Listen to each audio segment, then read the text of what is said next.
BPSC Patna ने 281 रिक्तियों के लिए 68वीं संयुक्त प्रारंभिक परीक्षा का नोटिफिकेशन जारी किया। सीतामढ़ी में विश्व की सबसे बड़ी माता सीता की प्रतिमा का होगा निर्माण। बिहार की शान जर्दालू विदेशियों को लुभाने की तैयारी। 10वीं पास आईटीआई छात्र सीधे ग्रेजुएशन में ले नामांकन। आज बे ओवल में भारत बनाम न्यूजीलैंड दूसरा T20। अब चलिए बढ़ते हैं बिहार के अब तक की 25 बड़ी खबरों की ओर विस्तार से।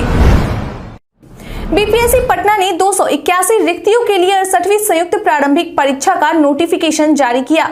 बिहार पब्लिक सर्विस कमीशन ने बिहार सरकार के विभिन्न विभागों में विभिन्न पदों के कुल मिलाकर 281 रिक्तियों पर भर्ती के लिए 68वीं संयुक्त प्रारंभिक परीक्षा का नोटिफिकेशन जारी किया है। इन पदों के लिए अगर शैक्षणिक योग्यता की बात की जाए तो आवेदक को ग्रेजुएट डिग्री पास होना चाहिए। फायर ऑफिसर के पद के लिए फायर, मैकेनिकल या ऑटोमोबाइल इंजीनियरिंग में बैचलर डिग्री पास होनी चाहिए। इसके अतिरिक्त कुछ पदों के लिए हाइट और चेस्ट की आवश्यकता माप होनी चाहिए। इच्छुक और योग्य उम्मीदवार इस वैकेंसी नोटिस से जुड़ी हुई समस्त जरूरी जानकारी और आवेदन करने के लिए इस वीडियो के इसी पेज पर नीचे डिस्क्रिप्शन बॉक्स में दिए गए वेब लिंक पर जरूर क्लिक करें।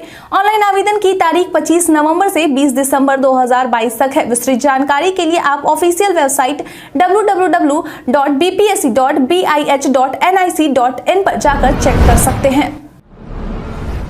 सीतामढ़ी में विश्व की सबसे बड़ी माता सीता की प्रतिमा का होगा निर्माण।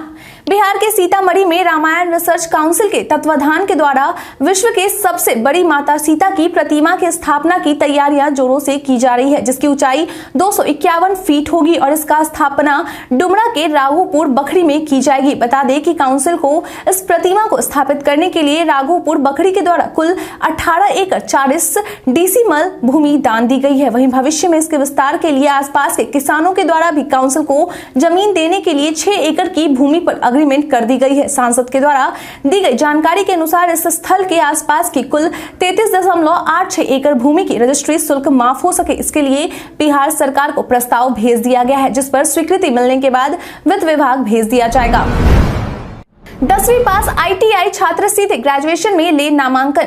बिहार के वैसे छात्र जिन्होंने 10वीं पास कर आईटीआई में कर रहे हैं उनके लिए खुशखबरी है। बता दें कि वैसे छात्र अब सीधे स्नातक में दाखिला ले सकते हैं। इस बात की जानकारी राज्यपाल के प्रधान सचिव आरएल चोंगतू के द्वारा राज्य के सभी कुलपतियों को पत्र भेजकर दिया गया है और जल्द से जल्द इसे लागू करने का निर्देश भी दिया गया है। हालांकि शिक्षा विभाग की ओर से इस बारे में पहले ही आदेश जारी कर दिया गया था, लेकिन विश्वविद्यालय प्रशासन के द्वारा यह कहते हुए इस निर्णय को मानने से इनकार कर दिया जाता था कि राजभवन की ओर से ऐसा कोई आदेश जारी नहीं किया गया है। बता दें कि आईटीआई संचालकों की ओर से 2020 में ही शिक्षा विभाग को ज्ञापन दिया गया था, जिसके बाद शिक्षा विभाग की ओर से 2021 में राजभवन को लिखी सूचना दी गई। उसी पत्र के आलोक में राजभवन की ओर से चिट्ठी जारी कर सभी विश्वविद्यालय को निर्देश दिया गया है कि 10वीं पास करने के बाद आईटीआई करने वाले छात्रों को नामांकन ग्रेजुएशन के लिए लिया जाए।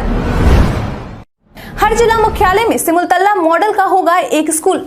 विकास भवन स्थित सचिवालय में संवाददाताओं से चर्चा करने के दौरान शिक्षा मंत्री प्रोफेसर चंद्रशेखर के द्वारा कहा गया है कि गुणवत्ता में सुधार हो, इसके लिए बिहार के हर एक जिले में एक ऐसा स्कूल का निर्माण किया जाएगा जो कि सिमुलतला स्कूल के मॉडल पर आधारित होगा। उन्होंने कहा कि इसके लिए जल्द ही कवायद शुरू कर दी जाएगी। सिमुलतला स्कूल ने कई टॉपर्स दिए हैं। ऐसे समय ऐसा था कि इस स्कूल का अंतर्राष्ट्रीय गणित ओलंपियाड में यहाँ के पढ़ने वाले बच्चों का दबदबा था। इसके साथ ही उन्होंने कहा कि बिहार में शिक्षकों के कुल 3.38 लाख पद खाली है, जिसे भरने के लिए उतनी मात्रा में एसटीईटी और सीटीईटी पास अभ्यर्थी नहीं है। हालांकि इसके बावजूद भी शिक्षक नियोजन का 7वां चरण जल्द शुरू होगा, जिसकी तैयारी अंतिम दौर में है। वहीं वैसे अभ्यर्थी जो 3-4 साल से शिक्षक नियोजन की आस में बैठे हैं वो धीरज रखें। उनकी नियोजन प्रक्रिया हर हाल में पूरी की जाएगी।